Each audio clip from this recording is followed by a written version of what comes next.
तुम्हें यहाँ मुलाजमा के तौर पर देख के मुझे बहुत अफसोस होता है। देखें, आपको मुझे इस तरह देखना अजीब लगता होगा और आपको शर्मिंदगी भी महसूस होती होगी जब मैं सबको सर्व कर रही होती हूँ, है ना? क्योंकि आप अपने शौहर को हकीकत बताते हुए डरती हैं। यही आपकी परेशानी की वजह है? सबा जान, तुम बिल्कुल गलत समझ रही हो मुझे किचन में बहुत काम है, इसलिए मुझे जाना होगा। सबा, मेरी जान, प्लीज।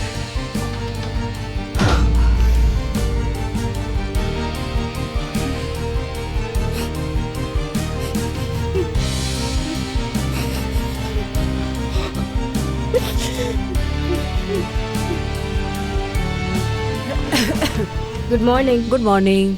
Good morning. मैं तुम्हारे लिए नाश्ता बना देती हूँ। नहीं, मुझे नहीं चाहिए।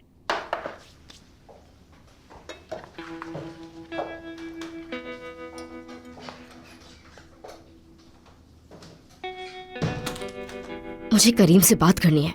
दिमाग खराब है तुम्हारा? सब लोग घर पे हैं। अगर तुम्हें इतनी ही जरूरत है ना बात करने की तो बाहर जाकर करो, घर पे नहीं।